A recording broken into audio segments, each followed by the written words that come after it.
Okay guys, आज हम 3 topic पढ़ेंगे। मैंने एक वीडियो बनाई थी, पता नहीं वो वीडियो कहाँ मिस हो गई, तो इसीलिए नोट्स मैं दोबारा हैंड रिटन नहीं करूँगा, बस वॉइस ओवर करूँगा इनके ऊपर। तो आप मतलब कोशिश करिएगा समझने की, ठीक है? तो हम 3 टॉपिक्स जो पढ़ेंगे वो है आज search of A node in a tree, ठीक है? इसके लिए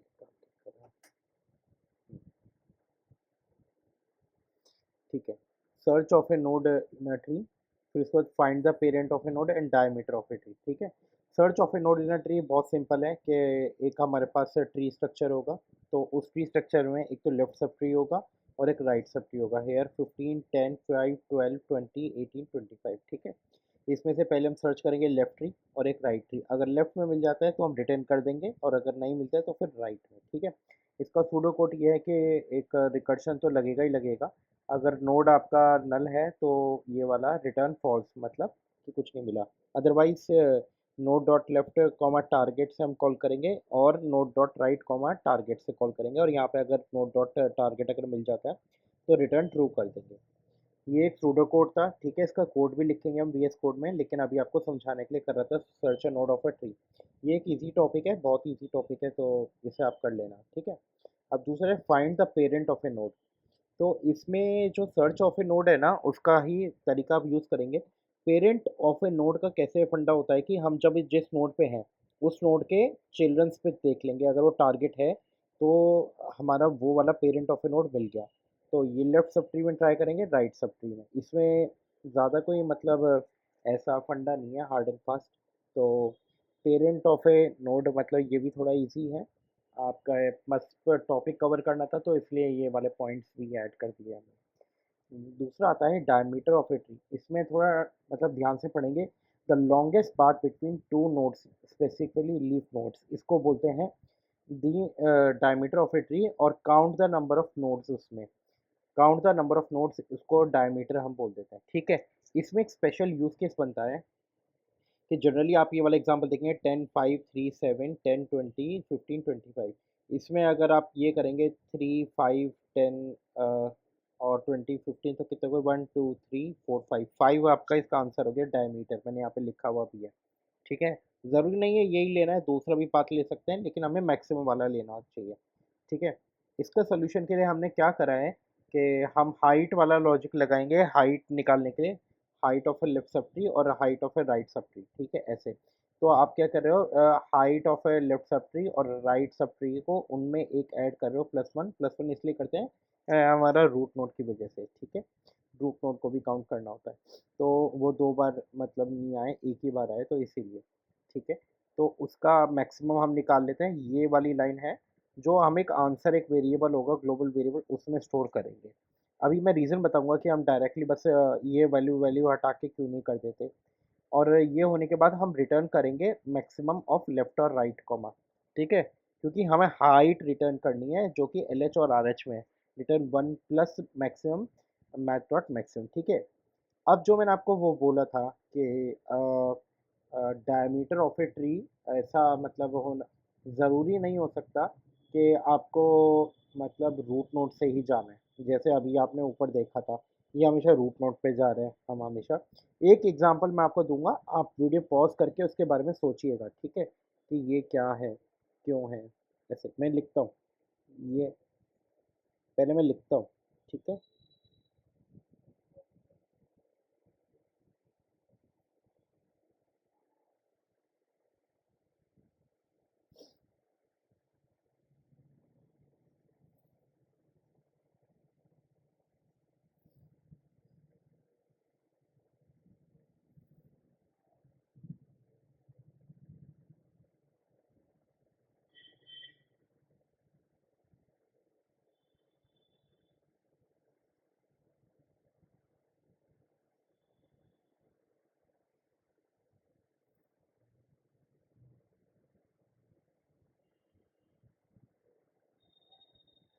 तो ये एक ट्री हमने बनाया, ठीक है। इस ट्री में अब आप ये देखिएगा कि इसका डायमीटर क्या होगा। चलिए देखते हैं, इसका डायमीटर मुझे तो पता है, वो मैं वीडियो पॉज करके आपको एंड में बताऊंगा, ठीक है। आप ये देखिए, पहले तो मेरे को तो दिख रहा है जैसे ये वाला, ये वाला। ये जो पाथ है ना आपका, मैं यहाँ बनाता हूँ, सॉरी।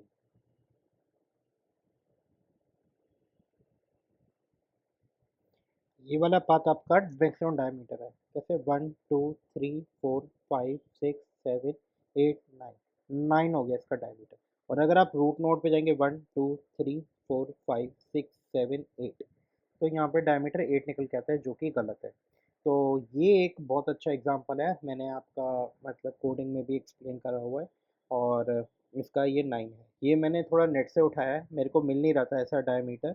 बट नॉर्मल के लिए केस में आप देखेंगे वो रूट से ही जाएंगे ऐसे। ठीक है।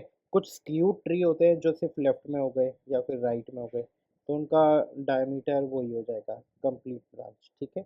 तो होपफुली आपको ये समझ में आया होगा। अब हम कोडिंग की तरफ चलते हैं। ठीक है। हाय दोस्तों। तो अब कोडिंग पे आ जाते हैं। मैंने आपको बताया था कि तीन टॉपिक्स के बारे में, searching of A node, parent of A node और डायमीटर ऑफ ए ट्री, है ना। तो उसके बारे में पढ़ेंगे हम। पहले मैं आपको searching of A node in a tree के बारे में दिखा देता हूँ। ये हमारा ट्री स्ट्रक्चर है, 15 10 5 12 20 18 25, ठीक है। और इसको क्रिएट करने का तो आपको पता ही है, बहुत इजी तरीका है। 15 इसके लेफ्ट में, 10 इसके राइट में, 20 लेफ्ट, 5 12 18 25, ठीक है। और हमने जो लिखा है बहुत सिंपल सा लिखा है। क्लास नोड बनाया जिसमें डेटा एक होल्ड करने के लिए वेरिएबल है, लेफ्ट पॉइंटर और राइट पॉइंटर को नोट करने के लिए। फिर बाइनरी का बनाया, इसके अंदर सर्च फंक्शनैलिटी, नोड हमारा रूट नोड हो गया और एक टारगेट, ठीक है। तो हम यहाँ पे क्या कर रहे हैं, रिकर्शन लगा रहे हैं कि यहाँ पे क्या है, root note node dot left. अगर टारगेट लेफ्ट सब ट्री या राइट सब ट्री कहीं से भी मिल जाए हमको, और अगर ये नहीं मिलता है तो रिटर्न फॉल्स कर दे लास्ट में, और अगर मिल जाता है तो रिटर्न ट्रू कर दे। एक बार हमको ट्रू मिल गया तो हम ये करता रहेगा, फिर उसका रिटर्न रिकर्शन काइंड ऑफ। तो इसका हमने क्या करा, सर्च फॉर 12, 12 हमारे इसमें है, यस हमारे इसमें है, तो इसका आंसर ट्रू आना चाहिए, ठीक है। और अगर हम 30 चेक करें, 30 हमारे इसमें है ही नहीं ट्री में, तो नहीं है, तो फिर इसका फॉल्स आएगा, ठीक है। मैं एक बार सेव कर देता हूँ, एक बार रन करता हूँ ये वाला, ठीक है। आई थिंक मेरे को एक बार क्लियर करना होगा। आप देख सकते हैं 12 के लिए ट्रू आ गया है और 30 के लिए फॉल्स आ गया। तो सर्चिंग ऑफ ए नोड थोड़ा प्रीटी इजी और स्ट्रेट फॉरवर्ड है, विजुलाइज करने के लिए भी थोड़ा इजी रहता है, और अंडरस्टैंडिंग के पॉइंट ऑफ व्यू से। Parent of A node comparatively ये भी इजी है। मैं आपको पॉइंट बताता हूँ कि इसमें अगर पेरेंट निकालना है एक नोड का, तो हम क्या करेंगे, उसके जस्ट लेफ्ट या राइट नोड के एक आगे कदम मतलब कूद के देख सकते हैं। तो अभी इसमें क्या कर रहे हैं हम, वही ट्री बनाया 50, इसका लेफ्ट राइट हो गया 30 70।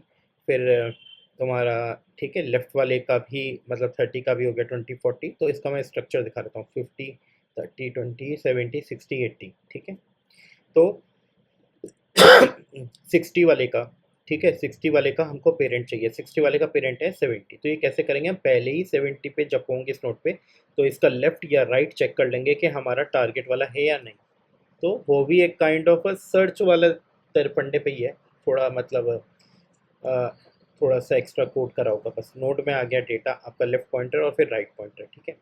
फिर हमारा ये क्लास हो गया, इसमें हमने इनिशियलाइज कर दिया रूट इज ए नल। फिर हमने एक मेथड डाला जिसमें हमने रूट पास करते हैं और टारगेट। अगर नोड नल है और इसका लेफ्ट भी नल है, राइट भी नल है, तो क्या हो गया, हम लीफ नोड पे पहुंच गए, ठीक है। लीफ नोड के भी एंड पे पहुंच गए, तो ये नल रिटर्न करते। अब अगर लेफ्ट वाला प्रेजेंट है और लेफ्ट का डेटा टारगेट से मैच होता है, या फिर राइट प्रेजेंट है, राइट का डेटा मैच होता है, तो रिटर्न नोट करते हैं। देखा आपने, ये क्या करा, पेरेंट के भी लेफ्ट का आगे का डेटा एक आगे का हम टारगेट से कर रहे हैं। तो ये हो गया आपका लेफ्ट सर्च में। फिर हम फाइंड पेरेंट रिकर्शन लगा दिया, रिकर्शन लगा दिया। इसमें हम क्या कर रहे हैं, पहले लेफ्ट सब ट्री को भेज रहे हैं, वो लेफ्ट सब ट्री के लेफ्ट राइट करता रहेगा टारगेट में। अब अगर मिल गया हमको नोड, ठीक है, तो रिटर्न कर देगा। अगर नल नहीं आया, अगर नल आ गया तो फिर ये चेक करेगा फिर राइट वाले सब ट्री के लिए। राइट सब ट्री के लिए भी नहीं आया तो उसको एंड में रिटर्न नल ही करना है इसको, ठीक है। तो अभी देखते हैं, अभी हम सर्च करें और इसको रन करते हैं, ठीक है। तो आपने देखा 60 का 70 आ गया। एक नेगेटिव वैल्यू भी हम करके देख लेते हैं, ठीक है। अब हम कुछ ऐसे डालता हूँ मैं, जैसे 2 2 ठीक है। तो पेरेंट का वो कह रहे हैं कुछ पंगा है, थोड़ा सा नेमिंग कन्वेंशन देख लेंगे, तो इसको मैं हटा देता हूँ 2 2 2। आउटपुट क्या आएगा अभी देखते हैं इसका, ठीक है, नो पेरेंट फॉर्म। इसका डायरेक्टली उन्होंने रिकर्शन वो लगा रखा है, क्या कहते हैं आपका ऑपरेटर, जिससे अगर नल हुआ या कुछ हुआ तो टर्नरी ऑपरेटर से तो वो पता लगा, ठीक है, अगर मतलब कुछ भी प्रेजेंट हुआ तो ये आपका finding parent of A node हो गया। ठीक है, फिर आया diameter of a tree. Diameter of a tree के लिए मैंने कोशिश करी है मतलब आपको उसके नोट्स में भी समझाने की, बट कोडिंग के पॉइंट ऑफ व्यू से भी समझाता हूँ थोड़ा सा। ठीक है, तो डायमीटर ऑफ ए ट्री में थोड़ा टाइम लगेगा दोस्तों, मैंने आपको जैसे पहले बोला था। तो इसमें क्या है कि पहले डायमीटर ऑफ ए ट्री क्या होता है, ये एक तो लॉन्गेस्ट पाथ होता है between two leaf nodes in a tree. और इसमें ये भी होता है कि आपका जो ट्री है ना, वो ज़रूरी नहीं है जो लॉन्गेस्ट पाथ है वो रूट नोड से पास करे। ठीक है, ये बोलने वाली और मतलब ऑब्जर्व करने वाली बहुत इंपॉर्टेंट बात है। ठीक है, मेरे को बहुत ढूंढा इसका एक एज ए एग्जाम्पल, मेरे को बड़ी मुश्किल से एक जगह पे मिला, मैंने उसका फिर रिक्रिएट भी करा है। मैं पहले आपको समझा देता हूँ। नोड क्लास तो हमने बनाई है, डेटा लेफ्ट राइट, ठीक है, तो ये तो हम मतलब नॉर्मली बनाते ही हैं। फिर बाइनरी ट्री का कंस्ट्रक्टर कर दिया।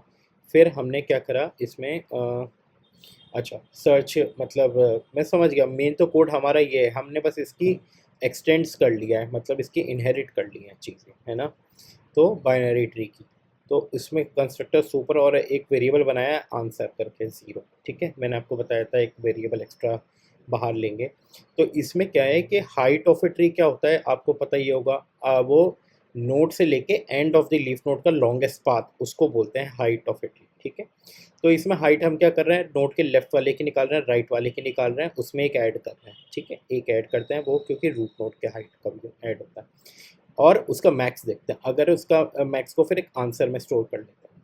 ठीक है, और ये हम क्यों कर रहे हैं मैं आपको ये भी एक पॉइंट पे बताऊंगा। और अगर इसके बाद फिर हम क्या कर रहे हैं कि मैक्सिमम इसका रिटर्न भी कर रहे हैं, लेफ़्ट वाले का या राइट वाले का, आपका जो भी पाथ होगा +1। और इसको कॉल कर रहे हैं हम डायमीटर। डायमीटर एक जो हमारा फंक्शन है, इसके अंदर हाइट है, और इसके बाद जो हमारा मेन आंसर है वो तो एएनएस में स्टोर हो ही जाएगा। तो हमारा मतलब ये कुछ कर नहीं रहा है रिटर्न विटर्न। बेसिकली ये क्या करता है, ये आपका रिटर्न ना एलएच और right hand right sub tree का मतलब वो बताने के लिए कि हाइट में क्या हो रहा है, और फिर कंपैरिजन करने के लिए लेफ़्ट वाले का और राइट का। ठीक है, तो इसका थोड़ा सा ये कॉम्प्लेक्स है। मैंने एक ये ट्री स्ट्रक्चर बनाया। जनरली अब तक आप जितने भी एग्जांपल देखोगे उसमें क्या होता है कि आप रूट नोड पे जाते हो, लेकिन अगर आप यहाँ से देखो, ये वाला उठा लो या ये वाला पकड़ लो, 214 या फिर 216, 1 2 3 4 5 6 7 8 9, ये वाला जो है इसको डायमीटर बोलेंगे इसमें, और ये ही लॉन्गेस्ट है। 6 को भी बोल सकते हैं, ये भी लॉन्गेस्ट है आपका। लेकिन आप अगर रूट नोड पे जाएंगे 1 2 3 4 5 6 7 8 8, तो ये आपका कभी भी वो नहीं कर रहा है, मतलब मैक्सिमम नहीं है। सेम इसमें 1 2 3 4 5 6 7 8, तो इसका आंसर 9 होगा। ये आप थोड़ा वीडियो पॉज करके विजुअलाइज करें, मैंने भी नेट पे बहुत ढूंढा गूगल पे इसका इमेज और वो सब।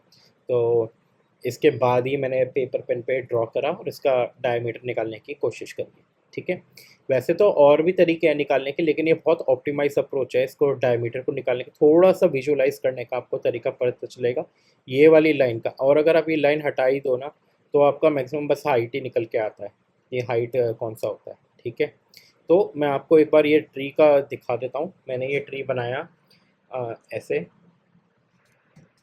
ठीक है, तो इसमें जैसे ही आप देख सकते हो इसे पॉज करके कि कैसे कैसे बनाया, पेपर पेन के बाद मैंने यहाँ पे डाला है। और इसका आप अगर रन करते हैं तो मैक्सिमम हाइट जो हमें वर्बली तो पता है, देखो मैं एक बार इसको क्लियर भी कर देता हूँ। ठीक है, क्लियर किया और दोबारा डायमीटर 9 आ गया इसका। तो ये कोड है। मैं इजी एग्जांपल होता तो आपको ड्राई रन करके दिखाता, लेकिन अभी क्या है कि ये बहुत कॉम्प्लेक्स एग्जांपल हो गया, मेरे को भी काफ़ी टाइम लगा। तो एक बार आपको ये वीडियो पॉज करके एक बार ड्रॉ करके देखिए, अगर नहीं आता है समझ में तो फिर मैं कुछ सिंपल एग्जांपल्स का भी वीडियो बनाऊंगा। आप कमेंट्स में मतलब टाइप करके दे सकते हैं। मैं एक तो सिंपल वालों का वैसे आपको ऑनलाइन भी मिल जाएगा बहुत ज़्यादा। ठीक है, तो विजुलाइज करने का कोशिश करें, और फिर ये एक डायमीटर ऑफ इट निकालने का एक तरीका है। ठीक है, चलिए, थैंक यू।